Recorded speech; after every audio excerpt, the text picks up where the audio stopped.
বিসমিল্লাহ ছাড়া দরুদ শরীফ পড়া যাবে কিনা, স্বপ্নে খাবার খেতে দেখলে কি হয়, কি খাবার খেতে দেখার কি ব্যাখ্যা, অত্যন্ত অত্যন্ত গুরুত্বপূর্ণ বেশ কিছু প্রশ্ন আপনারা আমাদের কাছে করেছেন। তার মধ্য থেকে একটি হলো যে বিসমিল্লাহ ছাড়া দরুদ শরীফ পড়া যাবে কিনা। আমরা সাধারণত বিসমিল্লাহ ছাড়াই দরুদ পড়ি, অথচ যে কোনো ভালো কাজের শুরুতে বিসমিল্লাহ পড়ার কথা বলা হয়েছে, তো এর বিধান কি? এমনিভাবে স্বপ্নে খাবার খেতে দেখলে কি ব্যাখ্যা হবে বা কোন খাবার খেতে দেখার কি ব্যাখ্যা, এ সম্পর্কে এই ভিডিওতে বিস্তারিত আলোচনা করবে ইনশাআল্লাহ। সুতরাং মনোযোগ সহ ভিডিওটি শেষ পর্যন্ত দেখুন, অন্যথায় কোনো বিষয়ে ভুল বোঝার সম্ভাবনা থাকে। আর সরাসরি কোনো প্রশ্ন করতে বা লিখিত কোনো বিষয়ে সমাধান পেতে ফতোয়া বিভাগে স্ক্রিনে দেওয়া নাম্বারে ইমো অথবা হোয়াটসঅ্যাপে যোগাযোগ করবেন। আর ইউটিউব যাতে ভিডিওগুলো অন্য মুসলমানের কাছে পৌঁছে দিতে বাধ্য হয়, এজন্য ভিডিওটিতে একটি লাইক দিয়ে চ্যানেলটি সাবস্ক্রাইব করে দিবেন। আমরা সরাসরি প্রশ্নের জবাবে চলে যাই। প্রশ্ন ছিল, স্বপ্নে খাবার খেতে দেখলে কি হয়, কি খাবার খেতে দেখার কি ব্যাখ্যা।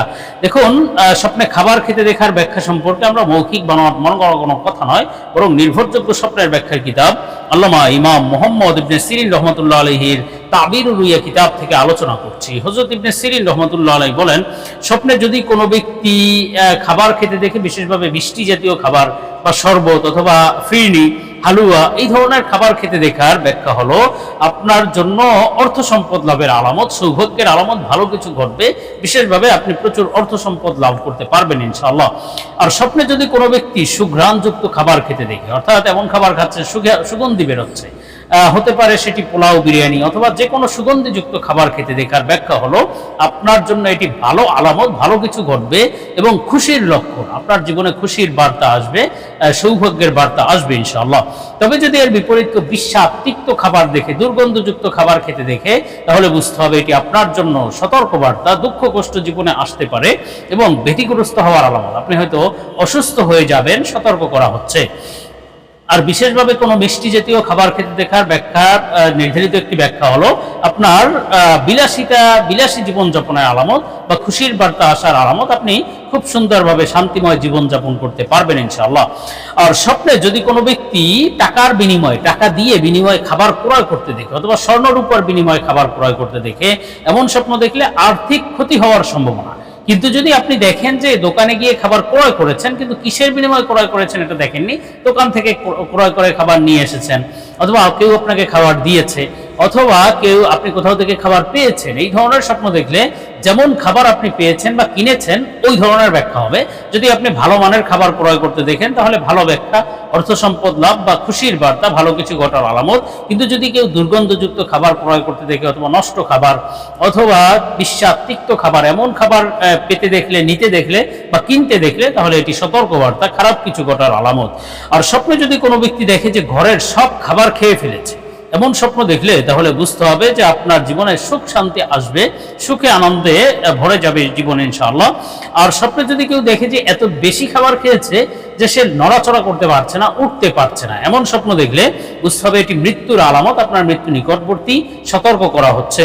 আর স্বপ্নে যদি কোনো দরিদ্র ব্যক্তিকে খাবার খাওয়াতে দেখে, অন্ন দান করছে, মানুষকে খাবার দিচ্ছে, এমন স্বপ্ন দেখলে তাহলে বুঝতে হবে আপনার জীবনে দুঃখ কষ্ট আর থাকবে না, ভয় ভীতি থেকে আপনি নিরাপদ হবেন, শত্রুতা থেকে আল্লাহ তাআলা আপনাকে হেফাজত করবেন ইনশাআল্লাহ। তেমনিভাবে স্বপ্নে যদি কোনো ব্যক্তি ভাত খেতে দেখে, ভাত খেতে দেখার ব্যাখ্যা হলো আপনার জন্য খুশির বার্তা, অর্থ সম্পদ লাভ হবে, বিশেষভাবে আপনার মনের আশা পূরণ হবে। আর যদি আপনি পোলাও খেতে দেখেন বা ভালো খাবার, ভাত গোশত দিয়ে খুব সুন্দরভাবে খাবার খাচ্ছেন, এমন স্বপ্ন দেখলে বুঝতে হবে আপনার জন্য শীঘ্রই ভালো কিছু ঘটার আলামত, সৌভাগ্যের আলামত, খুশির বার্তা। আর স্বপ্নে যদি কোনো ব্যক্তি ফল ফ্রুট খেতে দেখে, যেমন আঙুর, আপেল, বেদানা, এই সমস্ত খাবার খেতে দেখার ব্যাখ্যা হলো অর্থ সম্পদ লাভ হবে এবং সৌভাগ্য আসবে জীবনে ইনশাআল্লাহ।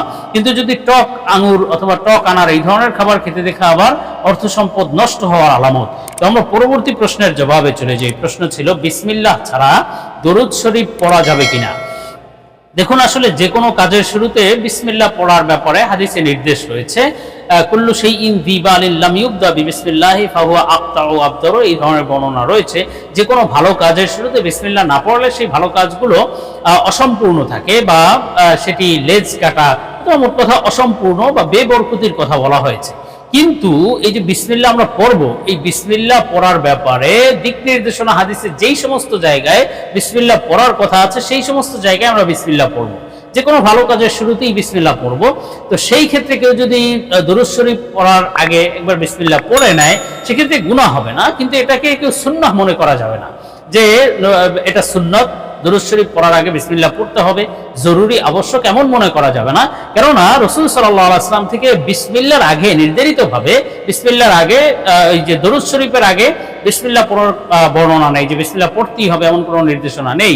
সুতরাং এটা আপনি সুন্নাহ মনে করে করতে পারবেন না, কিন্তু ভালো কাজের আগে পড়ার কথা বলা হয়েছে, এজন্য আপনি যদি চান কখনো তাহলে বিসমিল্লাহ পড়তে পারেন। তবে এটা থেকে সুন্নাহ বা জরুরি মনে করে পড়া যাবে না, কেননা সরাসরি দুরূদ শরীফের আগে বিসমিল্লাহ পড়ার কোনো দিক নির্দেশনা নেই।